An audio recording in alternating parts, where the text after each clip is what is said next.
a $3 bracelet, a $2.99 phone case. Free shipping from China to your front door. For years, this was the magic formula: massive scale, zero tariffs, lightning speed logistics. Temu and Shein didn't just sell cheap goods. They rewrote e-commerce itself. But now, that model is falling apart. The US has shut the door. A 145% tariff wall. The end of the de minimis loophole. Every $50 package now carries nearly $50 in extra costs. Warehouses in China are full. US customs is tightening. Ad budgets are slashed. Thousands of sellers are vanishing. So the question is simple. What happens when China's most aggressive retail machines suddenly run out of oxygen? And what does that collapse mean for the millions who built their future on clicks, parcels, and promises? For Temu and Shein, the engine wasn't product, it was policy. Specifically, one loophole: de minimis. This US regulation allowed any imported item under $800 to bypass duties and customs checks entirely. It was meant for the occasional personal order, not millions of cheap parcels flooding in daily. But that's exactly what China exploited.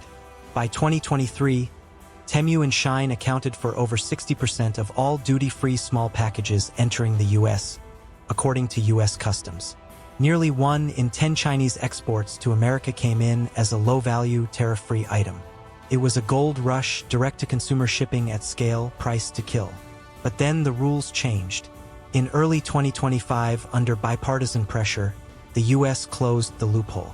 Now, each cheap $50 order faces a $31 documentation fee, a $20 broker fee, and tariffs up to 35%. Costs nearly doubled overnight. And the impact was immediate. Temu's entire pricing model, centered around ultra-low-cost imports, collapsed. Shein, which built its empire on weekly fashion drops under $10, could no longer deliver profitably. The fallout was swift. Temu slashed its US ad spending by 60% within the first quarter of 2025. Shein laid off hundreds of warehouse and operations staff in China and the US. Merchant forums began filling with panic posts. Orders frozen. Accounts deactivated. No payout this month. Sellers started abandoning the platform. Some reported up to 80% drop in US orders within weeks. To survive, both companies pivoted fast. Temu began rushing to build warehouses in the US, trying to store and ship locally. Shein increased its use of bonded warehouses and fulfillment centers. But the math didn't work.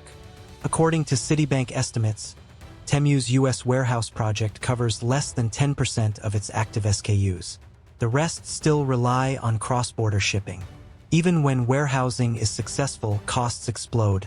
Local warehousing adds 8 to 12%. US domestic shipping adds 5 to 8%. Add tariffs, up to 35%. That's a 20 to 30% hit on a product that often had margins under 15%. You don't need an MBA to see the writing on the wall. Small and mid-sized sellers are being crushed. A typical seller generating $1 million in annual sales might have once earned $150,000 in net profit.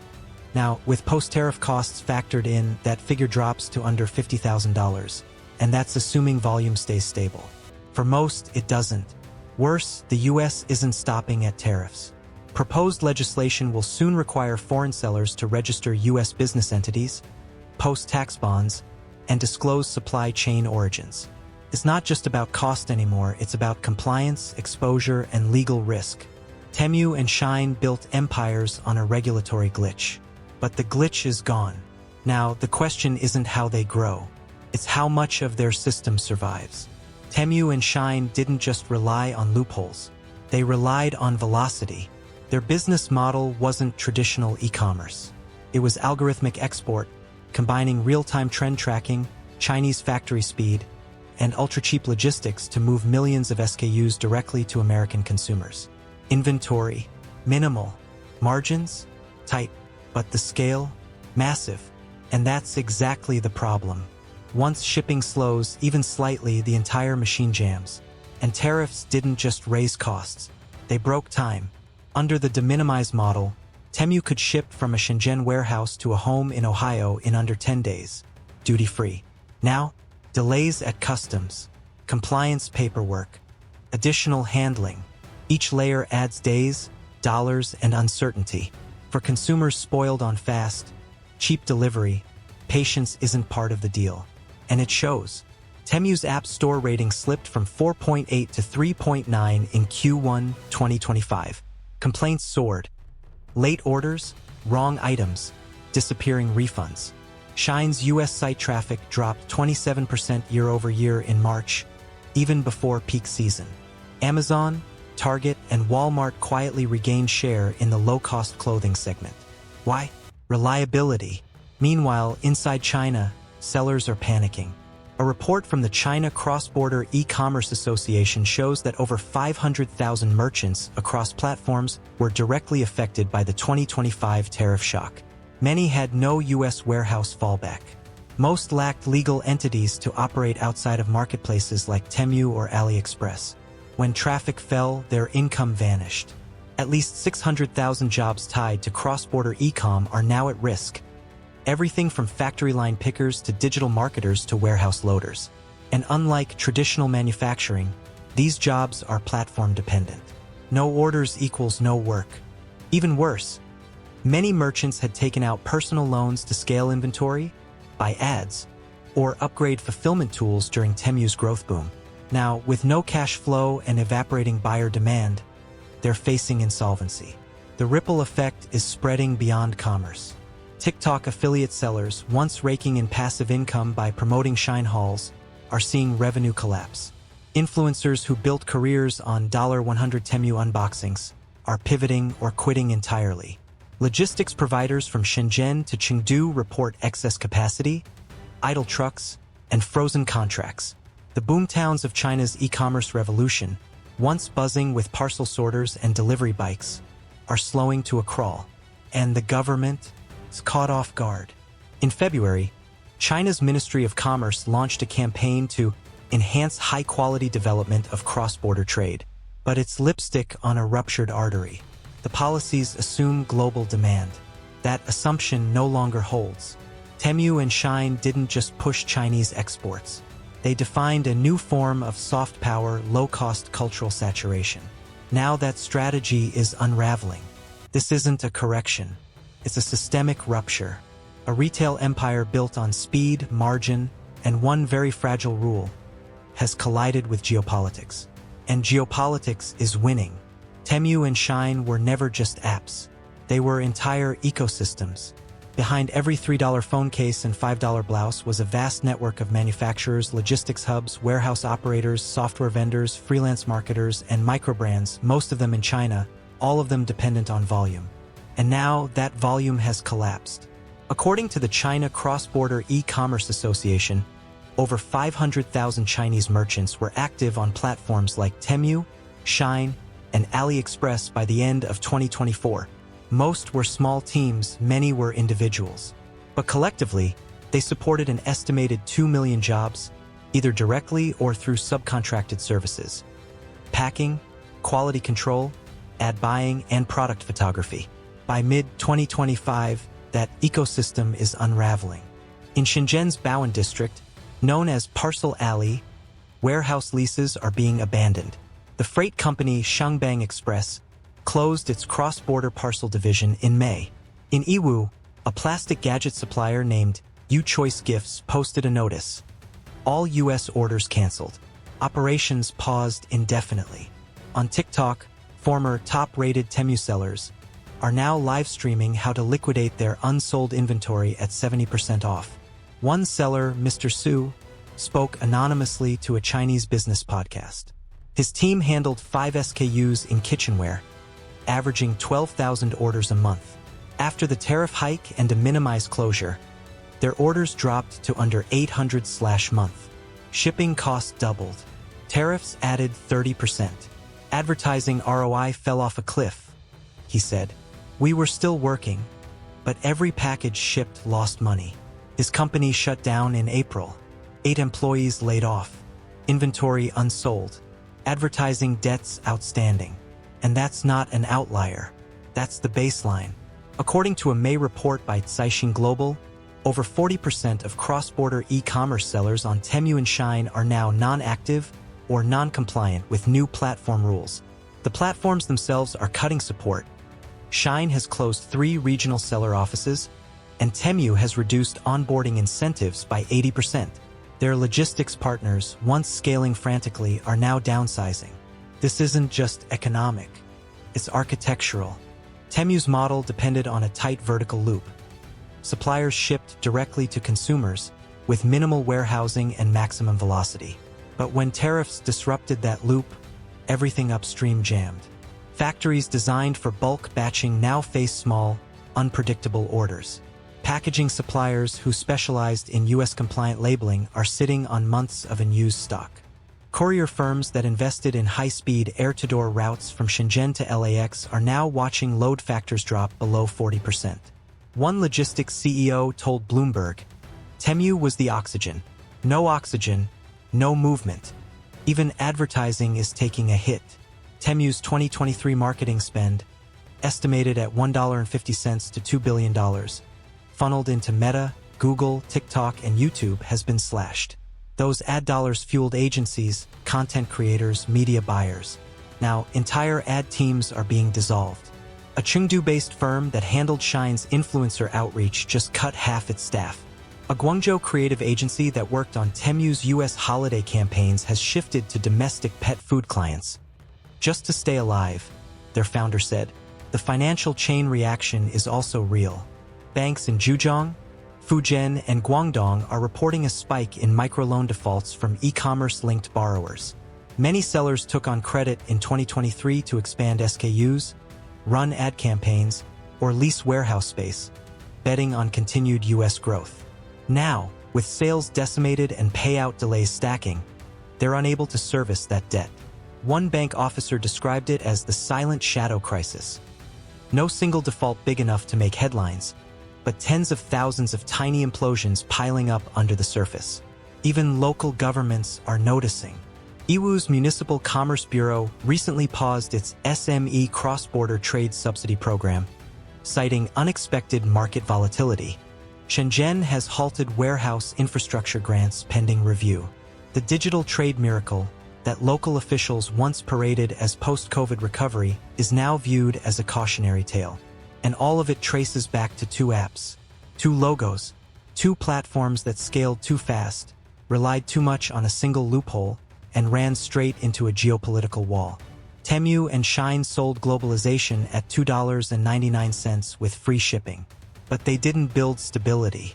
They built dependency on price, policy, and platforms that no longer have solid ground to stand on. Now, from Dongguan to Detroit, from Portland to Panyu, the echo is the same. The checkout pages are still up. But behind them, a supply chain is bleeding out. Before the collapse, they were invisible but working. Warehouse pickers in Dongguan, night shift data taggers in Chengdu, part-time packers in Ningbo.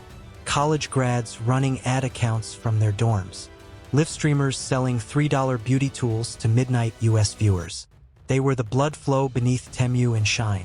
Unseen, uncelebrated, but critical. Now, they're not working at all.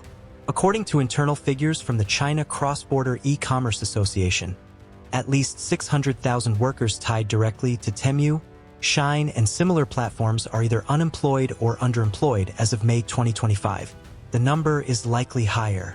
Many worked off books, on freelance contracts, or via third-party gray labor companies. For the average worker, this wasn't just a job, it was the opportunity. Unlike traditional manufacturing, the e-commerce sector promised urban flexibility, tech-forward skills, and upward mobility.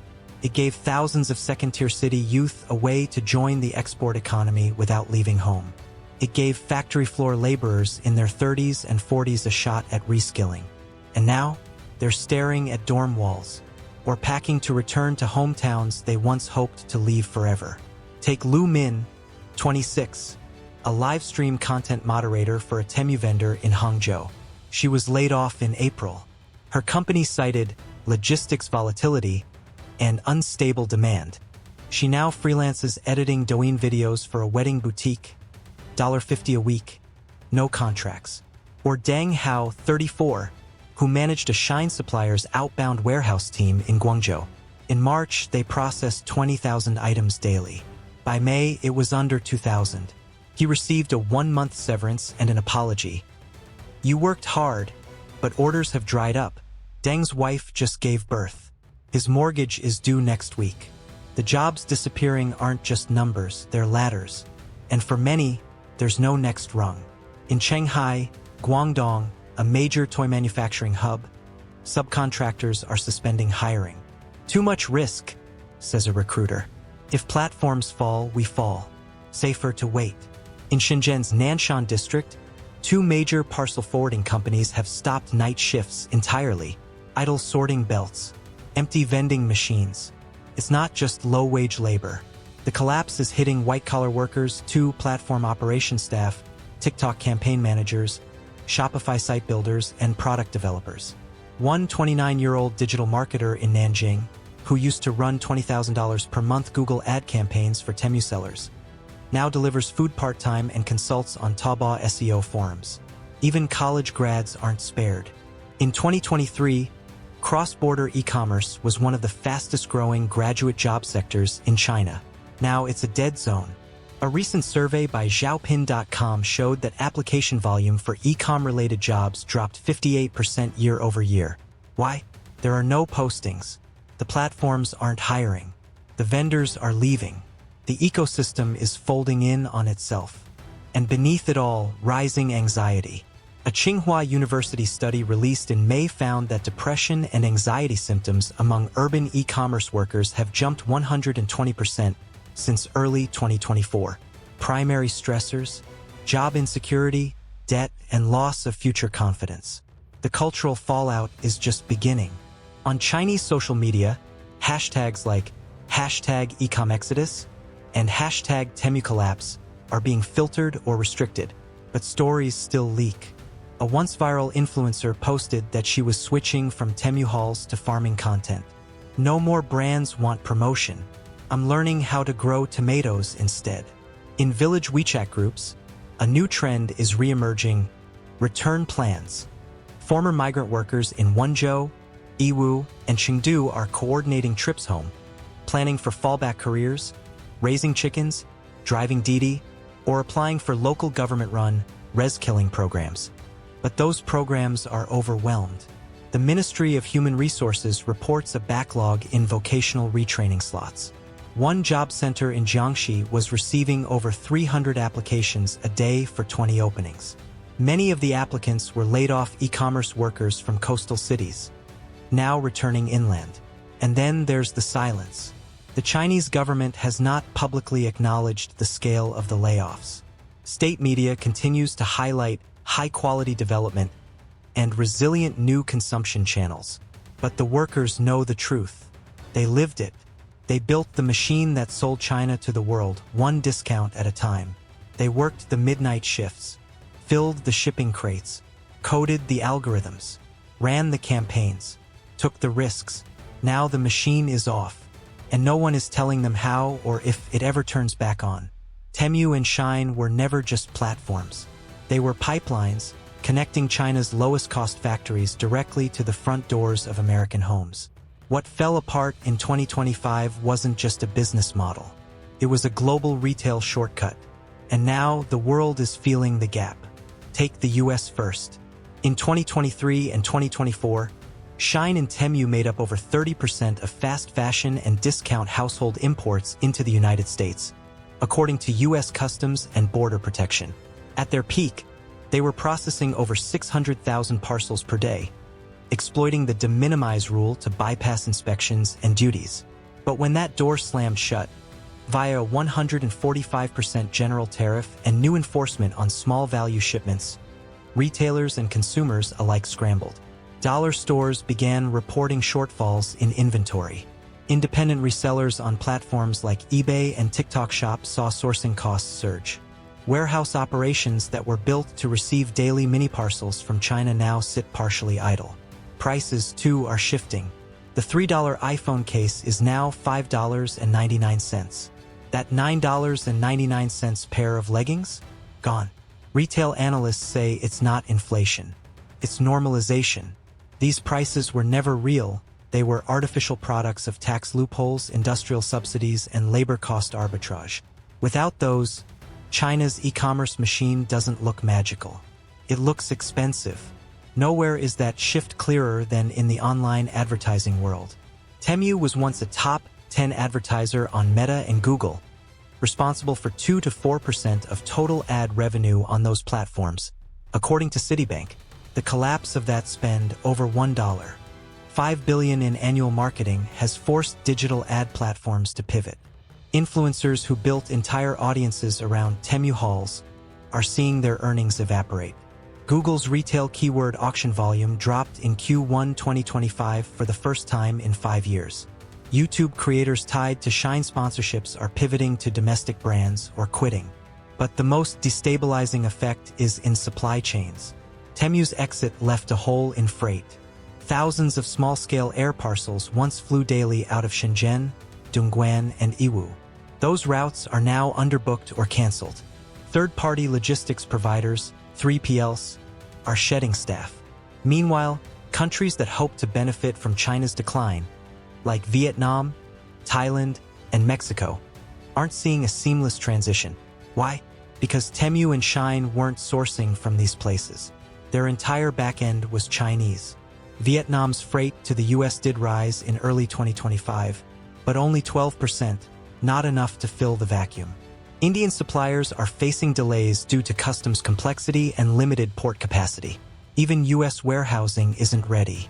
Temu's local fulfillment centers covered less than 10% of their inventory. Shein's US warehousing plan is still 2 years away from scale. Consumers are caught in the middle. Retailers, too, are reeling. Walmart, Target, and Amazon are racing to reclaim the ultra-budget tier of e-commerce. But their operating costs are higher, and their supply chains slower. Some items once fulfilled by Shein in 6 days now take 2 weeks via alternative sellers. And the realignment is just beginning. In Brussels, the European Commission is debating anti-dumping tariffs on Chinese origin fast fashion, not because of Temu, but because of its collapse. European retailers worry that a wave of gray market dumping will hit the continent next as Chinese sellers redirect stock. In Africa and South America, where Temu and Shein were ramping up expansion pilots, those plans are now shelved. Regional warehouses are being liquidated. Apps are no longer investing in local language marketing. The bet was always on America first. And with America out, the plan is off. Even fintech is feeling it. Many Chinese sellers operated with embedded finance, microloans, invoice factoring, payment deferrals, offered by Chinese digital banks or platform-affiliated services. As revenue disappears, defaults are climbing. Localized reports from banks in Hangzhou and Foshan indicate rising non-performing loan rates among e-com borrowers, particularly those tied to overseas operations. This isn't just a retail bust. It's a rewiring. Global trade isn't collapsing, but it's reorganizing away from single-platform dependency, away from black-box logistics, away from loophole-based pricing. Washington knows this. The 2025 tariff reset wasn't just about economics. It was strategic. Closing the de minimis loophole wasn't just plugging a tax hole. It was unplugging China's direct line into American households. And Beijing knows it too. In March, China's Ministry of Commerce quietly dropped cross-border platform acceleration from its official priorities. The language has changed from growth to risk control. The golden age is over. In the end, Temu and Shein weren't just companies. They were signals of how far the global system had bent to serve hyperspeed consumption. Their fall is a sign that system is now snapping back. For the West, it's a reset. For China, it's a reckoning. The warehouse lights are still on. The apps are still live. But the orders have stopped. Temu and Shein didn't just collapse. They vanished in slow motion, buried under tariffs, policy shifts, and silence. No protest, no headlines. Just a quiet unraveling of jobs, sellers, supply chains, and illusions. What was once China's fastest-growing export engine has become a cautionary tale of dependency, of fragility, of how fast digital empires can fall when the real world pushes back. So the question remains, if entire business models can disappear overnight, What else in the global system is just one loophole away from collapse?